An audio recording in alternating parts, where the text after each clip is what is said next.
Akhirnya, Tio sampai di sebuah ruangan yang tak jauh dari ruang tamu. Di sana, ia melihat sebuah dinding besar yang tampaknya tidak pernah dibuka. Suara bisikan itu semakin keras, dan Tio merasa seolah ada sesuatu yang mendesaknya untuk membuka dinding itu.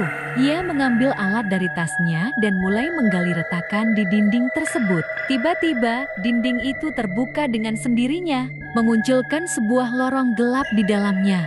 Di ujung lorong, ada sebuah pintu kayu yang tampaknya sangat tua. Tio, meski merasa ketakutan, memutuskan untuk melangkah masuk.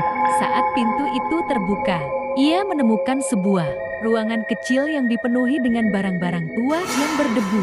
Di tengah ruangan, ada sebuah kotak kayu kecil yang tertutup rapat. Ketika Tio mendekat dan membuka kotak itu, sebuah suara keras terdengar di telinganya. "Kau sudah datang terlambat." Tio terkejut, dan saat ia menoleh ke belakang, ia melihat bayangan gelap yang melintas di sudut mata. Bayangan itu bergerak cepat, mendekat ke arah Tio, dan seolah ingin menariknya ke dalam kegelapan.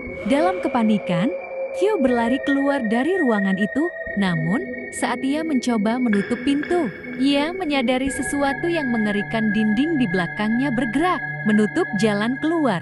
Suara bisikan itu kini terdengar lebih keras, lebih jelas, dan semakin banyak suara yang bergabung.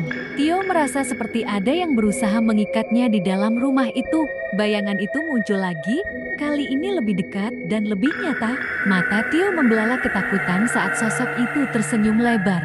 Wajahnya tidak berbentuk manusia, melainkan bayangan kelam yang penuh dengan mata yang saling menatapnya. Dengan teriakan yang memekakan telinga, Tio mencoba berlari, tetapi kakinya terasa berat, terperangkap dalam ruangan yang tidak bisa ia pahami.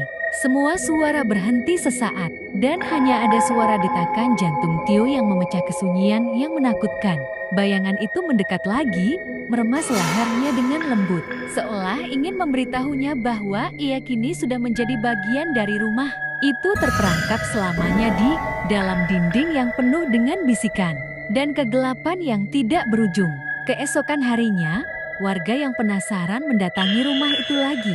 Namun, yang mereka temukan hanyalah kamera Tio yang tergeletak di lantai, dengan gambar-gambar aneh yang menunjukkan bayangan-bayangan gelap di seluruh ruangan, dan suara bisikan yang terekam dengan jelas di dalamnya.